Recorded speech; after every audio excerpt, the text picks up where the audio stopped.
I searched my shelves for every single book that feels like summer. It was harder than I thought. I asked myself, what are summer vibes? What is a summer read? What do people want to read when it's beach weather, thunderstorms, or the nights are warm and cozy? I ended up with 14 books. But let's see if any of them really make sense. It's summer, it's vacation time. Let's start with an adventure on a tropical island. Jurassic Park by Michael Crichton. If you managed to not get scarred by Jurassic Park as a child, or just lived under a rock from birth to right about now when you're watching this video, here's the plot. A billionaire invites a small group of experts to a theme park with genetically recreated dinosaurs, and things quickly go wrong. Yep, there you have it, the plot of Jurassic Park. And if you have seen the movie, it's still worth the read. I had so much fun reading this. What can be more summery than that? Next up is Daisy Jones and the Six by Taylor Jenkins Reid. This one reminds me so much about summer because I read this when I was doing a show outside and we were rehearsing, and every break I took this to a quiet corner and read in the sun. So I know that this works for summer. This book is structured as interviews with the band members of Daisy Jones and the Six and people surrounding the band. And it's clear that there's friction and tension there. Okay, I'll include a more typical beach read. Let's go with Book Lovers by Emily Henry. A literary agent and an editor keep running into each other during a summer spent in a small town. Personally, I was torn reading this book because everything surrounding the couple I liked, but some of the other relationships didn't really seem real to me, and some of the other stuff as well. It was, I don't know, but people like Emily Henry and I'm still not convinced. But hey, I promised a beach read, and I think this is it. Prom and graduation was just the other week, and it's time people look back on with have really happy memories surrounding. So my next summer recommendation is Carrie by Stephen King. A bullied teenager discovers that she has telekinetic powers just as prom season approaches. What could possibly go wrong? Next one is short and sweet, and it's Automatic Noodle by Annalee Newitz. You have San Francisco, robots making noodles, and a lot of heart. A cozy fantasy for a sunny day in the park.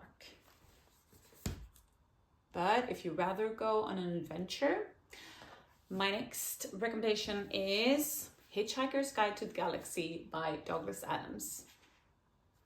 Oh, I love this series. I just got so excited just holding this because I remember how fun I had reading these. Yeah.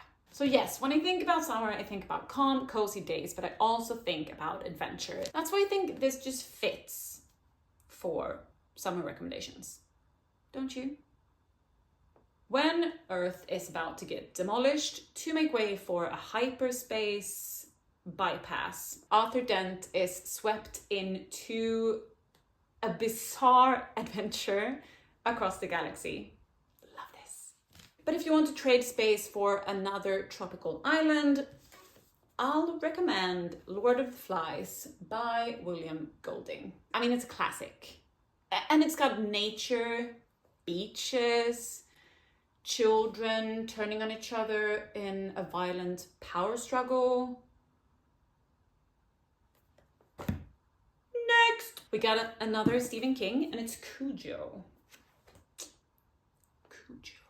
The events of this book takes place during a Maine summer heat wave.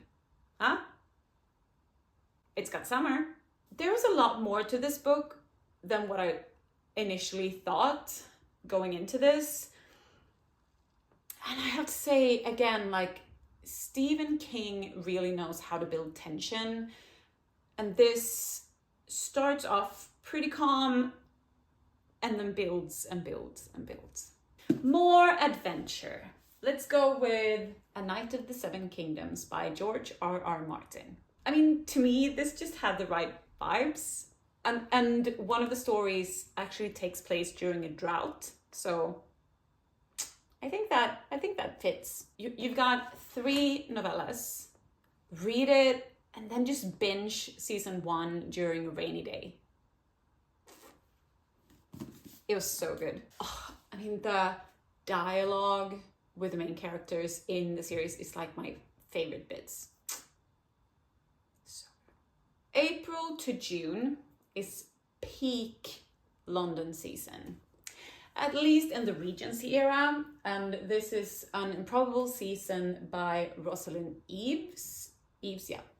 Rosalyn Eves. We have a YA Regency romance follow 3 very different young women who also have very different expectations and hopes and dreams for this London season. There's another Stephen King, and it's Salem's Lot. This also takes place during summer, and writing it, King asked himself if a Dracula-like vampire would show up to a small little sleepy country town, what would happen? And when we think of summer, we think of vampires, right?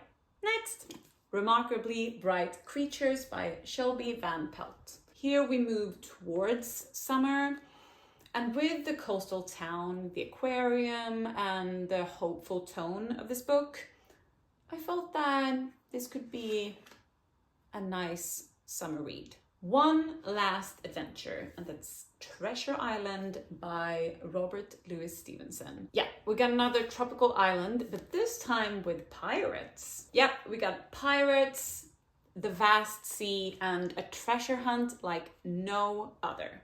And lastly, I want to finish with a Swedish middle grade by Pippi Longstocking author Astrid Lindgren, and that's Sea Crow Islands. We follow several families and people living in the Swedish archipelago, and this reminds me so much of my childhood. And Astrid's writing is very unique and hits just, yeah. This is actually going to be one of my summer reads. I don't know when I say the words summer books if your brain automatically jumps to Jurassic Park, but the mission was to pull books from my shelves that felt like summer, and some of these just have that summer vibe, some of these take place during summer. Yeah, you've heard my arguments. Do you think there's any one of them that doesn't belong on the list? Let me know in the comments. I'm also curious if you got a particular book that you very much look forward to read this summer. I mean, as you see, I'm open to a variety of summer vibes. Thank you for hanging out with me through all of this. If you want to help me out, you can like, comment, subscribe, and we'll meet again in the next one.